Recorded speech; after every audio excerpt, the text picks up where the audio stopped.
Hey, I'm Decathlon Gamer. Welcome back to FM21. It's Worst to First. We're on episode number 13. It's the start of a new season. After two successive league victories, we are now sitting in the 8th tier. And we're the favorites to win the league this season. So the progress we made last season, the gap between the 9th and 8th tier is such that the way we finish the season, they expect us to continue straight on for the new season. Easier said than done, though.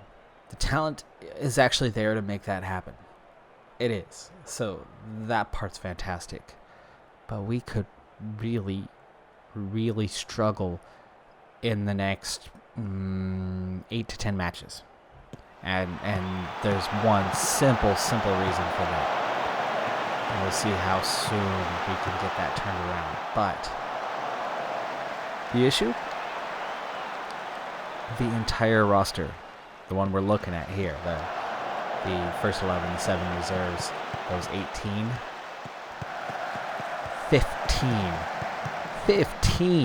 of the 18 are absolute hot commodities.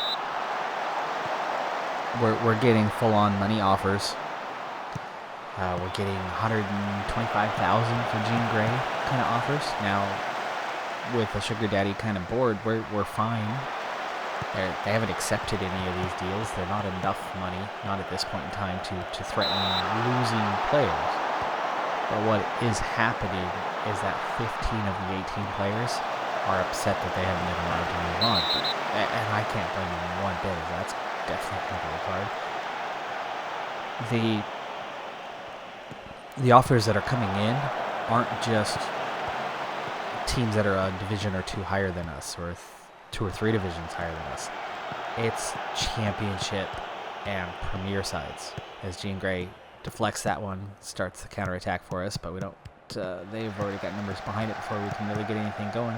Wolverine finds Groot here into the edge of the box, takes it to the byline, hangs on to it too long, but Star-Lord gets a pass off, Nebula heads it over. All right, so anyway, 15 of them are beyond pissed that they weren't allowed to make some sort of move. So only 3, even though we have the high mental attributes and the controversy is minimum for all of them, and that's actually been the good thing. And there's 2 good things to it. One, it's not a how do I put this? It's not the whole locker room. It's not one affecting all the rest, because they're all seen as other players. None of them are influential or core, meaning they're not impacting everybody else. As we went pretty close on that one, but that ball is a bit too long. Beckwith picks it up. It's nearly halftime. We haven't scored. We're out here dominating, but Groot kicks it straight to the keeper. Like, here you go. I could tap this thing into either corner. I could tap it. I could pass it into the back of the net, and nothing you could do about it. But I'm going to kick it straight at you. But that one, side-footed volley. Nicely done. So much better than the previous attempt. It was kind of like, right. I'm playing this sport that I'm supposed to be pretty good at, at least compared to opponents at this point in time. And there's our season's opening goal. It was 12 to 1 on the chances, but that was the first decent one. It's halftime. The problem going forward is how quickly can we turn the devastation of 15 players into something positive. It could be 18 by the time we're done, because it's only the 30th of July.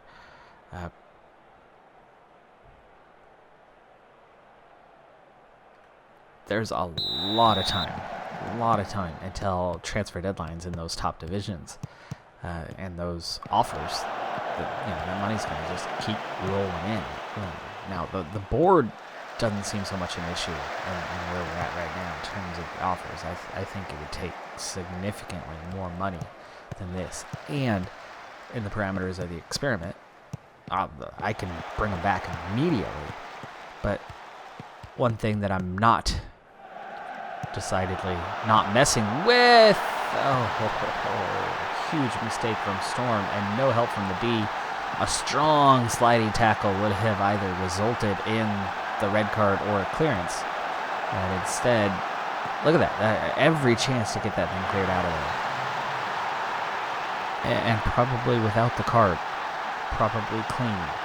The ball was there. The ball was available. You've got to just get stuck in and take care of that. Terrible play. Ooh. Wow. Okay. Gets away with a big trip there. Somebody with a yellow card. There's the get stuck in.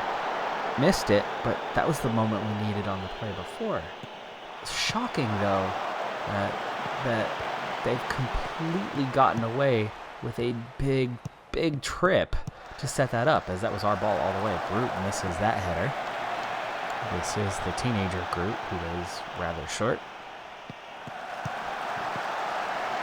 Nice chance there. Nebula recovers. Dr. Strange finds a way to get that into Jean Grey. She gets the overlapping pass back to Dr. Strange. Cross.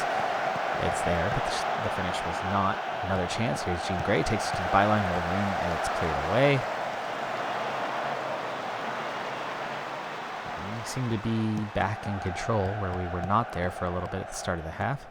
Play that one off. Reset to the midfield. Jean Grey on the overlap. She gets there in time. Dr. Strange with the cross. Nebula with the header, but straight to the keeper again. And no finish. And this is that worrying part. We should be dominating by multiple goals. And now Hubbard with the brace. And we trail 2-1. In a game that we were completely dominating. Got low morale. And Hubbard was not offside. Reset. This player was offside by quite a bit. I'll see here in a second just how deep they are, but then Hubbard's onside for the play. They're trying to retreat to get back onside.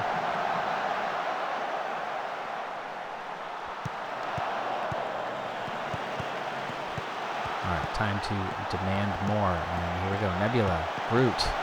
Groot loses that one. Brave tackle on that, with the yellow card especially. Another long ball ahead. Another chance. Ooh, Hubbard nearly hat tricks that thing on the rebound. Now Groot. Wolverine.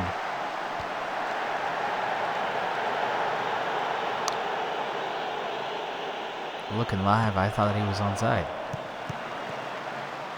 Thought it was well timed. Groot gets behind the defender.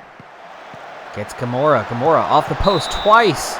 And then Jean Grey gets a foot to it as her legs get swept out from underneath it, but I do think they got enough of the ball to not warrant a penalty there. Though they certainly got all of the player, both legs even. Still, like I said, don't think that deserves to be a penalty, and I'm not a fan of penalties anyway. We continue to trail. Nice layoff for Gamora, but it's deflected. The flash across doesn't make it to the target, and it's cleared away. We need some subs, which does hurt our chances a little bit, but we bring Spider-Man on. That's the only player who's very fatigued. Wolverine with a chance. Offside again. Come on, Wolverine. Get your act together. Spider-Man's ready to go out there. By the way, the 3 players, 2 of them are on the bench, so only 1 starter.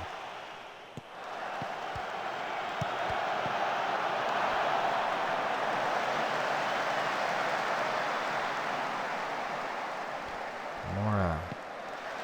Let's get... Oh, come on. I did not see the goal. I'm looking at the substitution. Free kick. Missed header. That was our ball to win easily. And there's that poor attitude. They're not coming out here with conviction. They're not playing hard. I mean, we had every chance. That was, I think, Thor, who missed an easy one. Here's Groot. Nice ball across. Dr. Strange. It's a good attempt. It's a good attempt. Keeper played that well. Couldn't hang on to it. We get a corner kick. Here's Nebula. Corner. Reset. Groot. Long ball ahead. Spider-Man's way outside. And we're going to lose the opener 3-1. So, it's going to take us a couple months to fix the mentality. To get them over the fact that they didn't get the opportunity to go to the big clubs. That they have to stay here with the little guys down in the 8th tier. So they are making it that much harder on themselves to become the big clubs sticking together. Now they're not making a huge fuss, but their morale is low, and it resulted in a 25-6 advantage, but a 3-1 loss in the scoreline. Dominating in every way. 2.78 on the XG, 0.5 on the XG, and they lose 3-1. The other team has a billion yellow cards, and they lost, yeah, you guessed it, 3-1. So now we have to take an angry group and tell them how angry we are. So we'll see how this morale changes. But like I said at the end of the last episode, this season I'm up in the tempo massively. So let's go straight into 6 weeks into the future. And we're on to 9/11 of all days as we push forward 6 weeks. Could have a much longer version to this story, but short version. I was serving in the U.S. Army when 9/11 happened. I was at Fort Knox, Kentucky, and of all the days, once every 60 days, we could get a half day off if we donated blood. 9/11 was the day that I was donating blood. Yeah, donating blood that day. And had just finished that task when moments after the first tower was hit, and then I watched it unfold on TV just like everybody else, and then things got crazy from there.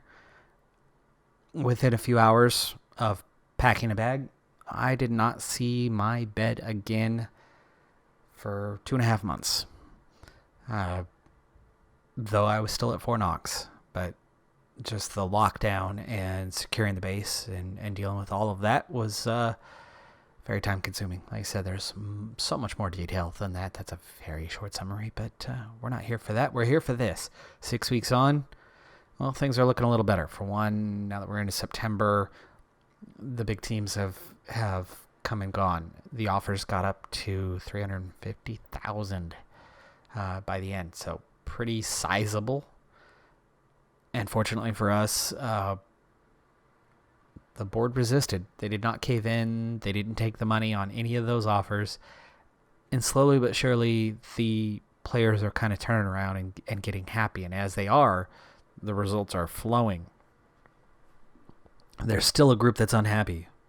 They're not as bad off as they were. And it's definitely coming along. So we are seeing that progress. I did lose a couple things in here, but we'll get that sorted out.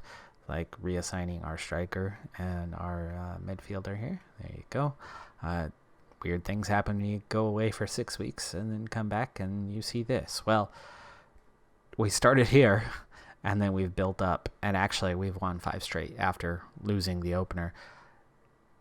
You could see the results, the way they're going. We haven't given up a goal, plus 18 overall. We've pulled into a single 1-point lead over the 2 trailing teams, and it was the team that we lost the opener to that is equal on points with second place right now. So there's your kind of test, I guess, is that we were actually up against a pretty good team with low morale, and that the net result was a really poor performance, even though we actually completely dominated that thing. Just the finishing wasn't there. 20 teams in this league, so we're looking at a 38-match season. We're already 6 matches in. Let's check in on the development side because it has been a while. We've got Nebula and Jean Grey at the top. Both are delighted now. So, okay.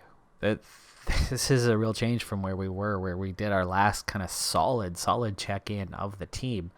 Let's see, Nebula, 13s in quite a few places, 12s. Lots of good, strong attributes. The skill stuff is still lagging behind a little bit as we've got 10s. She's got a 12 in marking. Penalty taking, of all things, has hit 11. But there's some quality here. I mean, that off-the-ball rating, the vision, the concentration. This is a player who is starting to play pretty dang well. And we're seeing it. The ratings are really picking up. The team performances are there, and yes, I think we can cruise through this 8th division for one of 2 reasons. One, it looks like the board is strong enough to withstand big offers, so we're not suddenly losing players and having to deal with that. 2, we seem to be overcoming already the difficult morale that we started with, but the ratings are there. I mean, we're hitting 8s with some of the players, mid 7s. I mean, this is much better. So it looks like we actually could end up cruising through this 8th tier this season. And on that note, let's go ahead and push forward again another 6 weeks. We'll check back in. Let's at least see one more player, though, in Jean Grey and see how others are faring. Leadership at 8. Concentration. There's a few things lagging behind, but off the ball, 12. You can see what is being trained. Agility, anticipation. First touch, passing, still lagging behind for Jean Grey. The crossing's coming up, though, with a 10, the dribbling a 9. So you can see right now, skill is where we're kind of, the technical skill is where we're still lagging behind a bit. But the physical attributes really starting to come along, and the mental attributes very, very quickly coming along for players that are just 18 years of age. They're looking quite good. I mean, let's go ahead and compare our two wingers. This is the first time we've actually really taken a moment to see on the chart, on the web chart, how they're actually looking. Jean Grey, Groot, 2 wingers. So defending, not surprised that they're not doing great there, but the physical attributes coming along. The mental is very, very strong already. Their vision is coming along. Their speed is not perfect, but 11s for them is pretty good. The attacking is lacking behind. The technical and the aerial. Okay, you can see that's the weak point of their game, along with defending. But that is some pretty rapid growth. I mean, considering they were at 6s just a couple seasons back, we are getting some solid development. It's nice to see. All right, let's go ahead and push forward again. Another 6 weeks. For a while, Ware was 2nd in the league. Right now, they're 4th in the league. We're on the road, and this is one of the toughest challenges we face for a while in terms of a competitive opponent. Because currently, we're actually just dominating the league. I'm really surprised Wolverine did not try to turn and shoot there, but instead lays it off for a teammate, Star-Lord, who then makes a nice, simple cross to Jean Grey, who bags her 8th goal of the season. Like I said, Wolverine easily could have turned and tried to get a shot off there, but yeah, he ended up getting an easy goal anyway, and that is what the team is up to right now. So here's what we're going to do for today. We're going to watch this highlight, but we're going to watch it at a little bit faster speed than what we're used to because, well, it seems like a foregone conclusion. This season is now a foregone conclusion. Jean Grey, 9th goal of the season, already on a brace. Not even 10 minutes into this match. Black Panther resets after the corner kick does not go as planned, and Star-Lord and Jean Grey connect yet again with another cross with a simple header to finish. Here's Doctor Strange. Black Panther. Here's Star-Lord again. Will it be 3 already? No. We lay that one off for Gamora, who then finds Groot, who forces keeper into a nice save. But there is the hat trick inside of 15 minutes. Yeah, okay. We're winning this one. What a shot that was, though. That was behind her back. She gets her left foot out, knee up in the air, and just perfectly times that one to catch the floating ball and guide it into the back of the net. I mean, that looked like an absolutely phenomenal strike that even most Premier League players could not get, as Jean Grey nearly makes it 4 in 20 minutes. Oof. Aggressive play from the defense there. Easily could have turned into a whole lot more, but he does clear that one out for the throw-in and no call. We are sitting on a little bit of an injury here with Thor. No reason to risk it. Let's go ahead and bring in Cyclops to finish the job as it's already 4-0. Now Groot getting in on the action. Starting from midfield, Gamora to Wolverine. Groot cuts in, cuts through his man. That's just quick reactions. Knowing your teammates. Wolverine finds him, links up, easy finish. There's another chance. Wolverine again laying it off. Gamora has to take the long shot through a lot of traffic. May not have taken a deflection. Could have been off of us as easily as it could have been off of them. There was just bodies everywhere, and it went out. Wolverine with a chance. Tight angle, earns a corner. Ooh, does not get to that one. That's the end of the highlight. And here we are. Free kick. Dangerous play. Nebula. Second goal of the season. 5-0. Absolutely dominating this thing. You know what? We are in such a fashion. I'm just going to go ahead and skip to the end of the game so you can see just how bad this thing got. But what do we have to play for? We're definitely going to cruise through this 8th tier. That is quite clear as Wolverine gets in on the action. It's not even halftime, and this is looking oddly like a recent result that went 9-0. After losing to the last place team in the league, earlier in the week. And then again, just a few days later, 3-3. Nebula having a wonderful game, but going down with an injury. It's going to be Iron Man for the replacement. All right, see you at the end of the game.